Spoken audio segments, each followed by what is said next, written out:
Subscribe करें और bell दबाएं ताकि कोई खबर रह न जाए।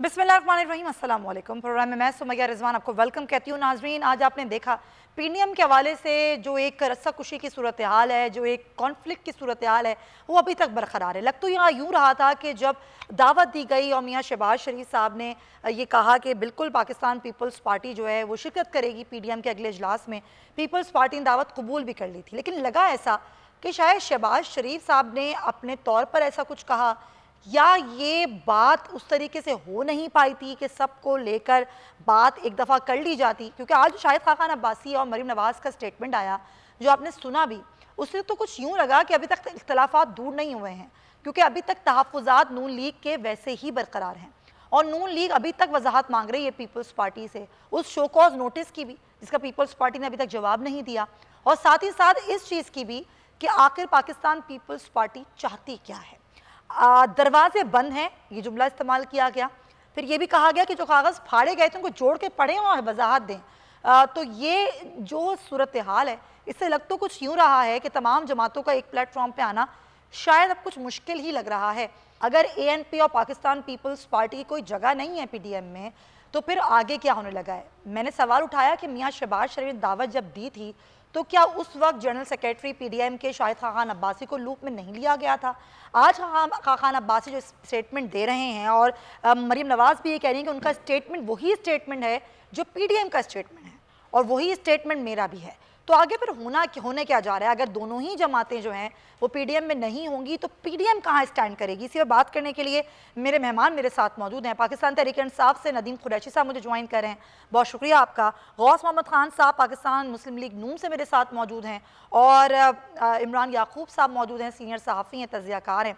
तमाम हज़रात का शुक्रिया अदा करूँगी। इमरान याकूब साहब, मैं आपसे गुफ्तगू आगाज़ करना चाहूँगी।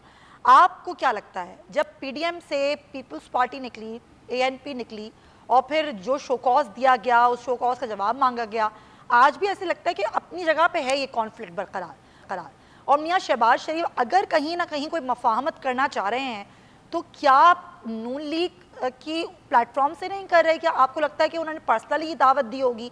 फिर ये जो वजाहतें मांग रहे हैं शाहिद खाकान अब्बासी, तो क्या वाकई पूरी नून लीग की यही शराइत होंगी? क्या लगता है आपको?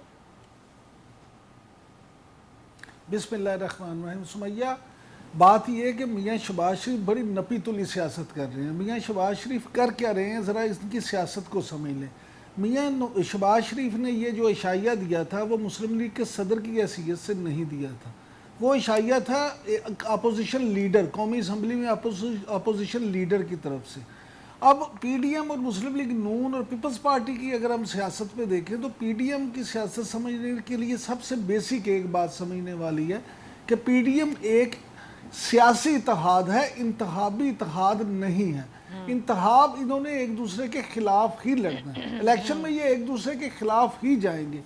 अब शहबाज शरीफ कर क्या रहे हैं, प्राइम मिनिस्टर इमरान खान साहब ये एक तासुर जो दे रहे थे और जो ये कह रहे थे कि जनाब मेरा मुतबादिल कोई नहीं है इस वक्त, अब वो इस तासुर को ज़ायल कर रहे हैं और वो ये कोशिश कर रहे हैं कि अपने आप को ना सिर्फ इमरान खान का मुतबादिल साबित करें बल्कि ताकतवर हलकों को और उन हलकों को जो मैटर करते हैं ये तासुर दें कि मैं जनाब इनसे बड़ा या इनसे बेहतर मुतबादिल हूँ और मैं मफाहमत की सियासत पे यकीन रखता हूँ, मैं सबको साथ लेके चलता हूँ और मैं कोई भी ऐसी चीज़ नहीं करता जिसका मुल्क को नुकसान। तो इमरान साहब जो मैसेज वो देना चाह रहे हैं, आपके ख्याल में कन्वे भी हो रहा है वो message?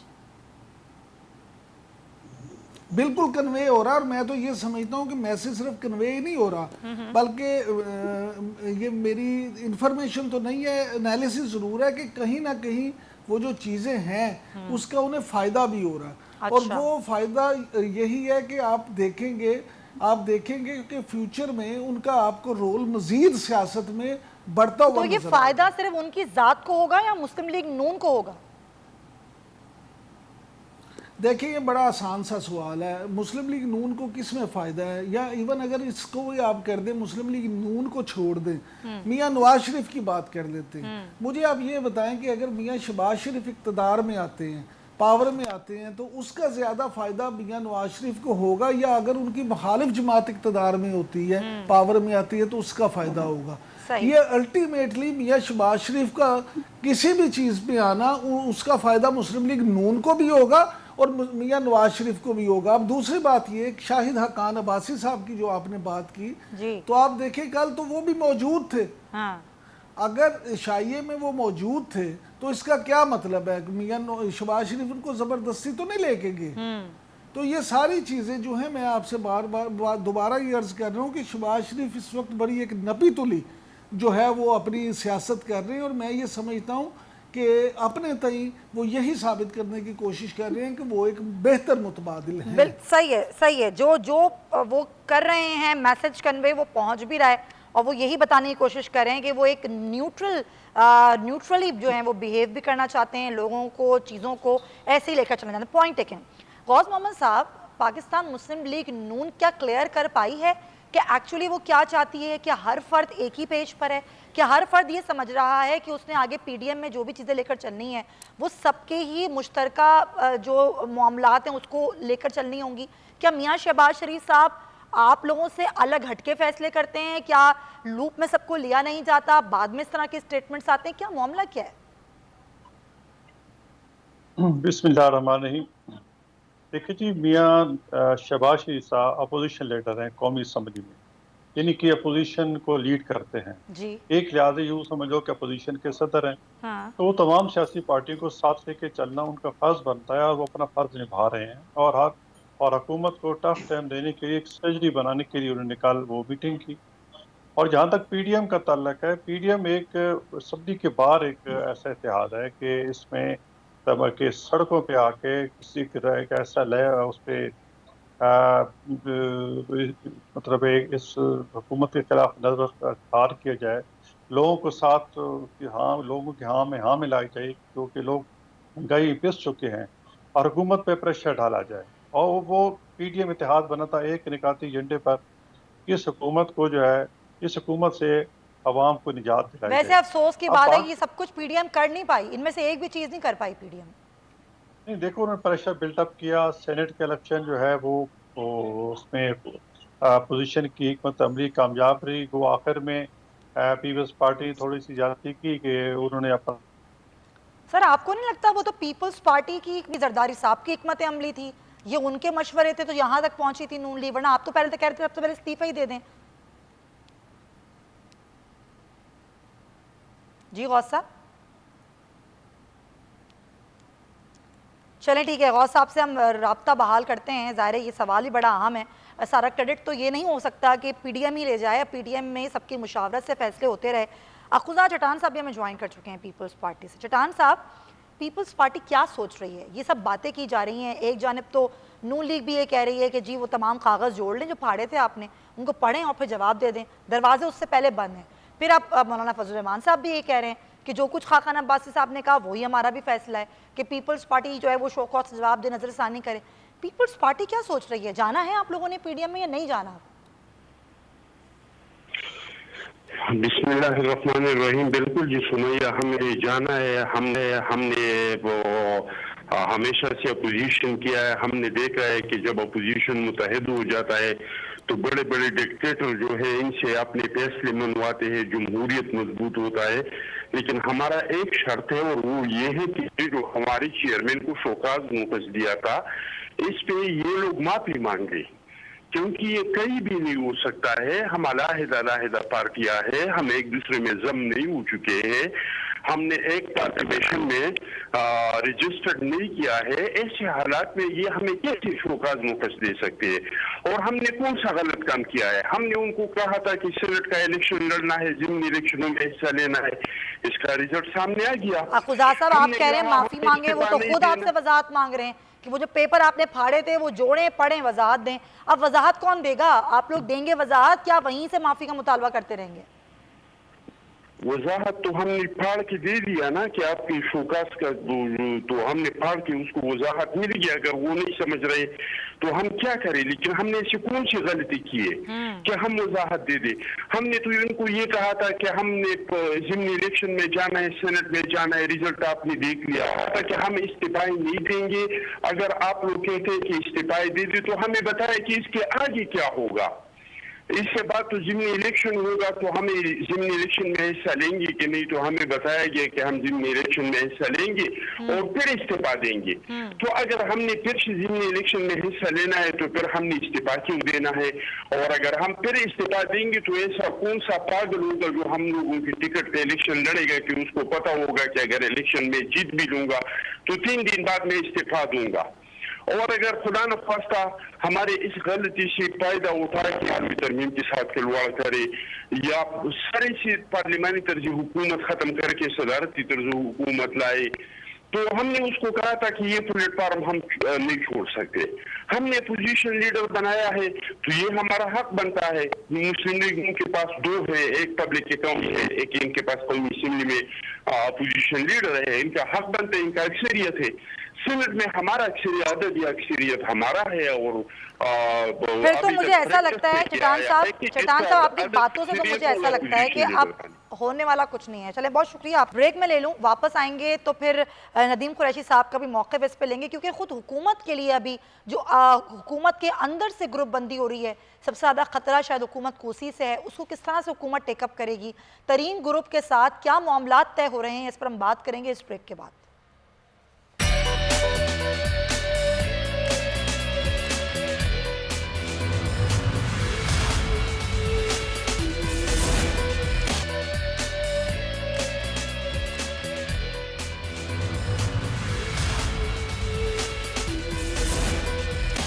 Welcome back to the show. जो सूरत हाल में बता रही थी, अब ज़ाहिर जिस तरह मैंने बात की कि तहरीक इंसाफ के अंदर जो ग्रुप बंदी हो रही है, ज़ाहिर हुकूमत के लिए एक बड़ा चैलेंज बन गई है। तरीन ग्रुप के अरकान जो हैं वो इशाई में शिरकत भी करेंगे। असल मामला है बजट पास करवाना। हुकूमत की इसके बाद तैयारी क्या है, क्या लूप में लिया जा रहा है, तहफ़्फ़ुज़ात कैसे तरीन ग्रुप के दूर किए जा रहे हैं, अब तक क्या पेशरफ्त हो सकी है, बुज़ार साहब से मुलाकात हुई तो उसमें क्या मामलात तय हुए। हमारे साथ नदीम साहब मौजूद हैं, उनसे बात करें। नदीम कुरैशी साहब, ज़ाहिर है जब ये ग्रुप बंदी हुई तो सबसे ज़्यादा हुकूमत को इससे ही फ़िक्र लाहक हुई कि तरीन ग्रुप जो कि ज़्यादा फ़ाल भी नज़र आया, उनके अपने तहफ़्फ़ुज़ात भी हैं, फिर आगे हुकूमत को बजट भी जो है वो पेश करना है, उसको मंजूर भी कराना है। क्या तैयारी है हुकूमत की, ख़ासतौर पर यहाँ पर जो तरीन ग्रुप हैं उसके तहफ़्फ़ुज़ात दूर करने के लिए क्या इक़दाम किए जा रहे हैं? बिस्मिल्लाहिर्रहमानिर्रहीम। देखिए सुमैया, पहले तो मैं आपको एक अर्ज़ करूँ कि तरीन ग्रुप को जो जहांगीर खान तरीन साहब लीड कर रहे हैं, उन्होंने अपनी सारी कैंपेन में जो उनका नुक्ता नज़र था वो ये था, उनके हवाले से जो ये शुगर केन का इशू बना उसको गवर्नमेंट रिव्यू करे। गवर्नमेंट में कुछ लोग ऐसे हैं तरीन साहब के ख्याल के मुताबिक जिन्होंने दानिस्ता उनको इसमें इन्वॉल्व किया। अदरवाइज किसी भी शख्स ने, वो हमारे साथी हैं, हमारे साथ आज भी असम्बली में मौजूद हैं, बल्कि सेशन में भी होंगे, किसी शख्स ने ना तो इमरान खान साहब की लीडरशिप को चैलेंज किया, ना ही अपनी जात के हवाले से किसी इस तरह के ख्याल का इजहार किया कि खुदा न खास्ता वो बजट की मंजूरी में कोई रुकावट डालेंगे। आप समेत पूरे पाकिस्तान का मीडिया पिछले 1.5 से 2 माह में इस इशू को कवर करता रहा, कहीं भी इस तरह की कोई बात सामने नहीं आई। और प्राइम मिनिस्टर इमरान खान से जब इन दोस्तों की मुलाकात हुई तो वहां भी खान साहब ने भी उनको एक तारीखी पुरानी बात हो गई है। अभी की डेवलपमेंट जो है मैं उसके बारे में पूछ रही हूँ, वो मुलाकात पुरानी हो गई है, उसके बाद भी कई सिटिंग्स हुई हैं। उनको असल तहफ़्फ़ुज़ात तो उस्मान बुज़दार से हैं, तो ये बुज़दार साहब के तहफ़्फ़ुज़ात दूर हुए हैं, उन्होंने करवाए हैं सारे मामलात ठीक। देखिए मैं आपको अर्ज करूं, आप इस बात पर जरा गौर करें। मैं जो आपको इन्फॉर्मेशन दे रहा हूँ बिल्कुल लेटेस्ट है, इसमें कोई पुरानी बात नहीं है। अच्छा, किसी एक दिन भी ऐसी बात नहीं हुई कि जहां कोई भी दोस्त ये कह सके कि जहांगीर खान तरीन साहब ने इमरान खान साहब की बतौर अपना प्राइम मिनिस्टर ऑफ पाकिस्तान या बतौर चेयरमैन पाकिस्तान तहरीक इंसाफ उनकी अथॉरिटी को चैलेंज किया हो। जाहिर सी बात है, यहाँ हमेशा से ये रहा कि ताकतवर लोगों ने हमेशा अपने लोगों को, अपने दोस्तों को, अपने ग्रोहों को, अपने जो कॉटेल्स उन्होंने बनाए, अपने जो माफियाज उन्होंने बिल्ड किए, अपने दौरे इक़्तिदार में उनको तहफ़्फ़ुज़ दिया जाता रहा। पाकिस्तान तहरीक इंसाफ ने बिल्कुल मुख्तलिफ रवैया अपनाया। आपने देखा रिंग रोड का ये एक स्कैम सामने आया, तो जुल्फी बुखारी किसी रिटर्न किसी बुक पे उनका नाम नहीं था। मीडिया खबरों पर उन्होंने अपने आप को ना सिर्फ ओहदे से लगा किया, बल्कि ये मौका दिया इदारों को कि वो इन्वेस्टिगेट करें और असल मुजरिम तक, मुलजिम तक, असल मुहर्रिक तक इस बात को मंतकी अंजाम तक पहुंचाया जाए। तो मैं समझता हूँ 3 साल वाले इशू में भी वही पॉलिसी है। पाकिस्तान रूल ऑफ लॉ की तरफ बढ़ रहा है अल्हम्दुलिल्लाह। प्राइम मिनिस्टर ने अपने करीब तरीन दोस्तों के जरिए एक मैसेज कन्वे किया पूरे पाकिस्तान के उन सर मैसेज ताकतवर तो लोगों कन्वे को। हो गया है, लेकिन वो पूरा ग्रुप है, उनके अपने तहफ़्फ़ुज़ात हैं। मेरा सवाल अब भी वही है कि तहफ़्फ़ुज़ात दूर हुए या नहीं हुए। चलिए ठीक है, पॉइंट टेकन। इमरान याकूब साहब, आप भी जरा अपना कमेंट इस पर कर दें क्विकली कि क्या लग क्या रहा है आपको, वाकई मुश्किलात खड़ी कर देगा ये तरीन ग्रुप या निकल आएगी हुकूमत इससे भी? सुमैया, मुझे बड़ी हंसी आ रही थी, नदीम साहब हमारे भाई हैं, वो भी कह रहे थे मैं बिल्कुल आपको नई खबर दे रहा हूँ, इन्फॉर्मेशन दे रहा हूँ, जी, जी, जी। लेकिन उन्होंने वही बातें की हैं जो पूरी तहरीक इंसाफ उस हवाले से कर रही है। गुजारिश ये है कि तहरीक इंसाफ में सिर्फ जहांगीर तरीन खान का एक अकेला ग्रुप नहीं है। या तो नदीम खान साहब मीडिया में वो बात कर नहीं सकते, या वैसे इनके इल्म में नहीं है। शौकत, वहाँ पे 3 ग्रुप तो बड़े वाजे हैं। नंबर 1 है शाह महमूद कुरैशी साहब का ग्रुप, नंबर 2 है परवेज खटक साहब का ग्रुप, और नंबर 3 है जहांगीर खान तरीन का ग्रुप। अब प्रॉब्लम यह है कि क्योंकि पाकिस्तान में सियासत का स्ट्रक्चर ऐसा है कि पीटीआई की अगर आप बात करें, इमरान खान साहब के बगैर पीटीआई कुछ नहीं है। इसलिए इन लोगों को चाहते या ना चाहते अपने मफाद के लिए पीटीआई में इमरान खान की छतरी तरह रहना पड़ता है। अब बात कर देते हैं, टिपिकली आ जाते हैं ख़ास तौर पे जहांगीर तरीन की। तो जहांगीर तरीन वाले मामले में ये मामला इस तरह से नहीं है कि जी वो ग्रुप ख़त्म हो गया, वो ग्रुप अब भी उसी तरह से है। लेकिन उन्होंने ये ज़रूर कहा है कि जनाब ठीक है, आपने अगर हमारे साथ कोई ज़्यादती नहीं होती तो हम आपके साथ हैं। अब सबसे अहम सवाल ये है कि क्या बजट में उनके बगैर ये बजट अप्रूव करवा सकते थे? तो उसका सिंपल सा जवाब ये है कि बजट अप्रूव नहीं हो सकता, बिल्कुल नहीं हो सकता। लिहाजा हुकूमत ने भी लचक दिखाई और कुछ दोस्त भी दरमियान में पड़े और उन्होंने भी जहांगीर तरीन साहब को और उनके ग्रुप को ये बावर कराया कि आपके मामला तहफ़्फ़ुज़ात दूर किए जाएंगे, आप इस पे आ जाएं। लिहाजा उन्होंने ये कहा। और मैं आपको अभी ऑन रिकॉर्ड फवाद चौधरी साहब जो सेक्रेटरी इंफॉर्मेशन है, उनसे जब मैंने खुद उनसे ये अपने प्रोग्राम में सवाल किया कि क्या आप ये समझते हैं कि ये मामला हमेशा के लिए ख़त्म हो गया है, तो उन्होंने उसके जवाब में ये कहा कि जनाब सियासत में मामला कभी भी इस तरह से नहीं होते, आज ये हल हुआ तो कल कोई दूसरा हो जाएगा। तो ये सियासत भी इस तरह की बातें होती हैं। लेकिन आप एक बात ज़हन में रखें कि जहांगीर खान तरीन वाला जो मामला वो इतना सादा नहीं है। बिल्कुल ऐसे ही। अगर जहांगीर खान तरीन के साथ जो लोग हैं, उनके साथ जो लोग हैं वो सब इलेक्टेबल्स हैं। उनमें से अक्सरियत उन लोगों की है जो किसी भी जमात में हो, वो माजी में भी इलेक्शन जीतते रहे हैं। और फिर ओन चौधरी साहब जैसे इमरान खान साहब के इंतहाई करीबी दोस्त, जो होता कि उनके खुफिया रखे के निकाह में भी शरीक हुए, वो उनका इसमें शामिल होना, फिर जहांगीर तरीन चीजें अलार्मिंग हैं। आप बिल्कुल सही कह रहे हैं इमरान याकूब साहब। हुकूमत को भी पता है कि ये इतने सादा नहीं है चीज़ें जिस तरह सादे अंदाज से बयान करती है हुकूमत और उनके वुज़रा ख़ास तौर पे बयान करते हैं, तो मामलात इतने भी सादा नहीं है। लेकिन ज़ाहिर है चीज़ों को उतनी संजीदगी से लेने की ज़रूरत है क्योंकि आगे बजट भी आ रहा है और भी मामलात हैं। बहुत शुक्रिया आप दोनों हज़रात का, नदीम कुरैशी साहब, इमरान याकूब साहब, आप दोनों का बहुत शुक्रिया। ज़ाहिर कोरोना की सूरत हाल पर मुझे बात करनी है। वैक्सीन आ चुकी है और अब एक और अच्छी खबर ये भी है कि पाकिस्तान ने चीनी कंपनी कैंसाइनो की मदद से एक वैक्सीन तैयार की। इसका नाम है पाक वीक, उसका नाम दिया गया है। उसके काफ़ी सारे ट्रायल भी हो चुके हैं और ये भी कहा गया है कि अब आगे इसको यूज़ भी किया जाएगा। और जो सूरत हाल है उसके पेश नज़र ये जो वैक्सीन है ये कितनी कारामद हो सकती है और ये वैक्सीन कब लोगों को बाकायदा तौर पर लगाई जाएगी, इसी पे बात करने के लिए हमारे साथ मौजूद हैं डॉक्टर फैसल महमूद। डॉक्टर साहब बहुत शुक्रिया आपके वक्त का। एक तो ज़ाहिर पाकिस्तान में चीनी वैक्सीन के अलावा एस्ट्राजेनेका भी मौजूद है। ये तमाम तर वैक्सीन दस्तयाब हैं, लोगों को लग भी रही हैं और इस हवाले से खासी ये आगाही हुकूमत दे चुकी है। डॉक्टर हज़रात आप लोग बहुत आगाही दे चुके हैं, अब लोग अवेयर हो गए हैं। ये जो नई वैक्सीन है और बहुत ही बड़ी कामयाबी है पाकिस्तान की, ये पाक वीक जिसको नाम दिया गया है, पाकिस्तान ने चीनी कंपनी कैंसाइनो की मदद से वैक्सीन तैयार की है। सर इसके बारे में ज़रा बताइएगा, जैसे कितने क्लिनिकल ट्रायल हो गए हैं और ये वैक्सीन कितनी मौसर होगी, दीगर वैक्सीन की तरह ही मौसर है? बहुत शुक्रिया। बिल्कुल, ये एक्चुअली ये वही वैक्सीन है जो कि जिस पे यहाँ पे क्लिनिकल ट्रायल हुए थे, जो कैंसिनो वाली वैक्सीन थी, जो कि वैक्सीन आने से पहले ही यहाँ पे जो ट्रायल्स हो रहे थे, जिसमें आखान, इंडस, शिफा सब शामिल थे इस ट्रायल के अंदर। और ये वैक्सीन जो है ये पहले भी आ चुकी है। इसके कुछ डोजेज आए थे। ये सिंगल डोज वैक्सीन है, ये इसकी एक ही डोज काफ़ी होती है, अच्छा इसके लिए रिपीट डोज की ज़रूरत नहीं होती। अच्छा, यानी कि आप ये कह रहे हैं कि इसकी 2 डोज की ज़रूरत नहीं है, एक ही डोज काफ़ी है इसकी? बिल्कुल जी, इसकी एक ही डोज काफ़ी है। और ये वैक्सीन हमारे अपने पॉपुलेशन में स्टडी हुई है, अराउंड 75% ये करामत है।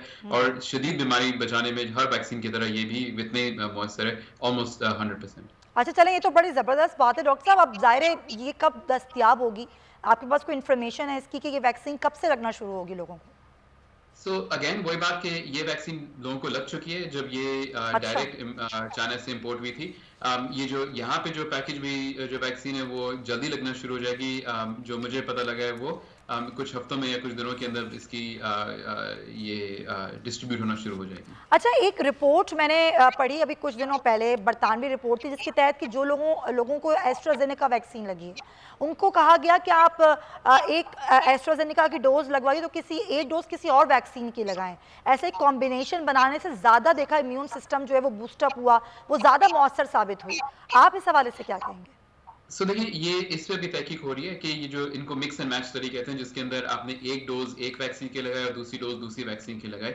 और ये देखते हैं कि इसके अंदर एक तो नंबर 1 इम्यूनिटी कितनी बनती है, और दूसरी फर्ज करेंगे आपके पास एक कोई वैक्सीन है जिसकी आप जो खत्म हो गई है, तो क्या जो लोग रह गए हैं कि आप उनको दूसरी वैक्सीन लगा सकते हैं, लगा सकते हैं। इसकी तहकीक है, इसकी जो इब्तदाई रिपोर्ट है वो इस पे आई है कि इस पे ज्यादा कोई साइड इफेक्ट नहीं होते, थोड़े से होते हैं, मगर ये कितना ज्यादा काम करेगी उसके अभी जो सेकंड जो पार्ट है इस रिसर्च के, अभी उसको आना बाकी है। अच्छा, एस्ट्राजेनेका के हवाले से ज़ाहिर जो बातें सामने आई हैं, कई ममालिक में बैन हुई, लेकिन अल्हम्दुलिल्लाह भी पाकिस्तान में कोई ऐसा केस नहीं आया कि क्लॉटिंग हुई हो। कई लोगों को लग भी रही है, लग भी चुकी है, फिर भी लोग घबरा रहे हैं, डर रहे हैं एस्ट्राजेनेका का नाम सुन के।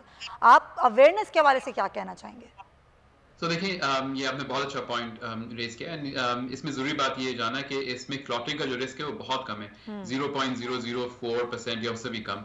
और देखिए, हर काम में खतरा होता है। अगर फर्ज करें मुझे सौदा लेने जाना है तो खतरा बिल्कुल है कि मेरा खुदा न खासा एक्सीडेंट हो जाएगा, मैं सौदा नहीं ले पाऊंगा, मगर ये मतलब नहीं था कि मैं घर पे कोई सौदा नहीं लूंगा और घर पे भूखा बैठा रहूंगा। तो रिस्क जो है इसका क्लॉटिंग का बहुत बहुत बहुत कम है।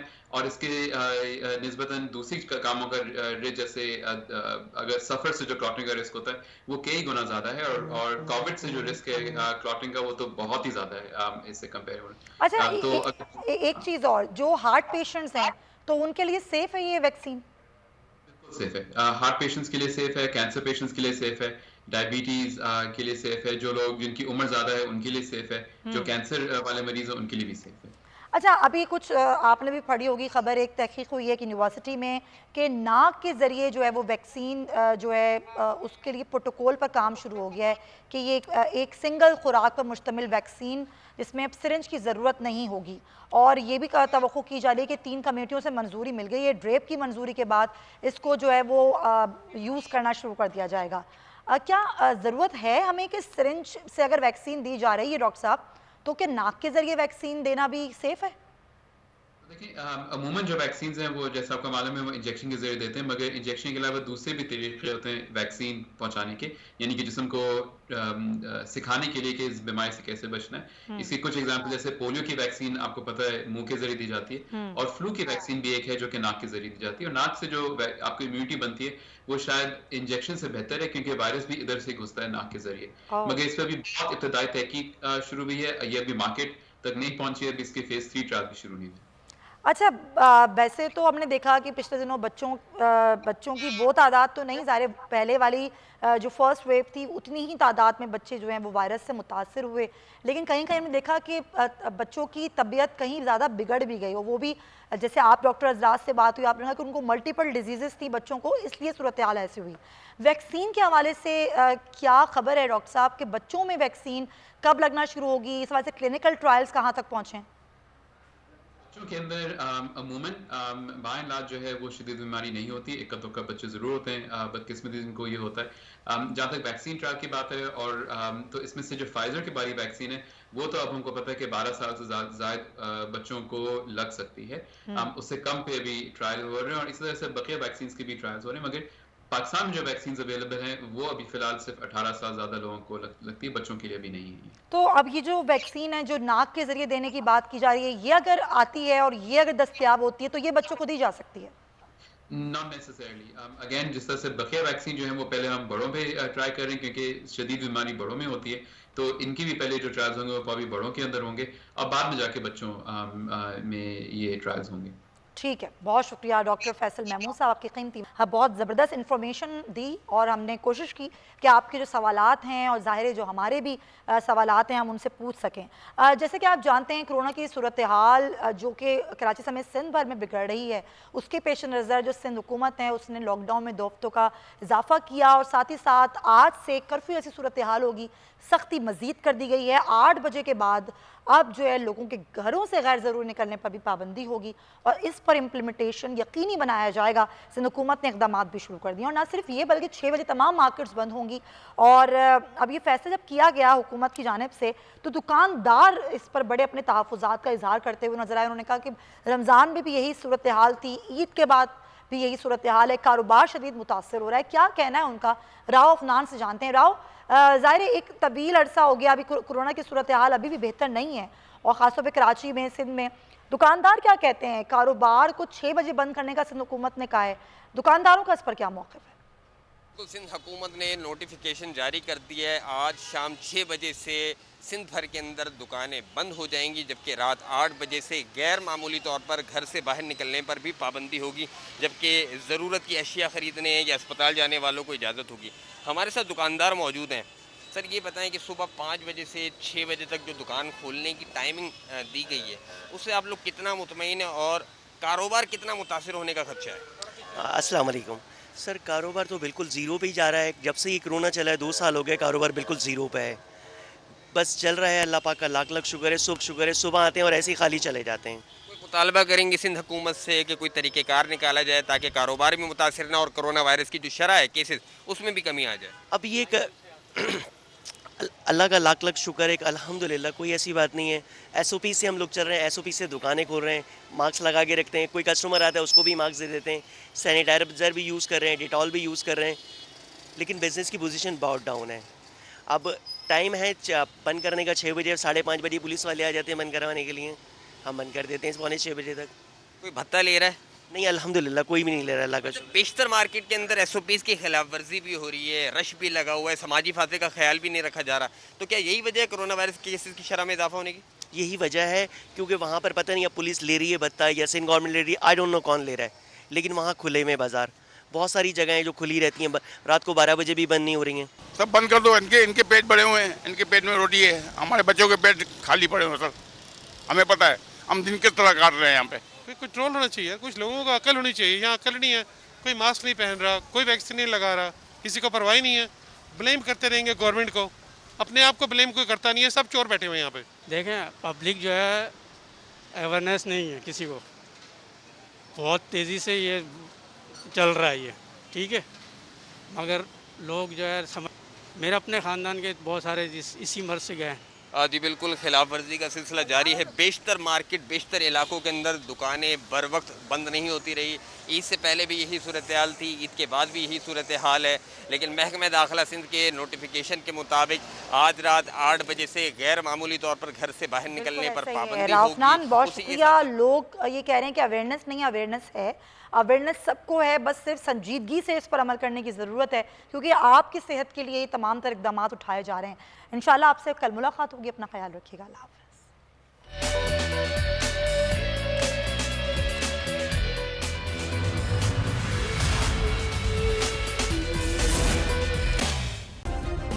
सब्सक्राइब करें और बेल दबाएं ताकि कोई खबर रह न जाए।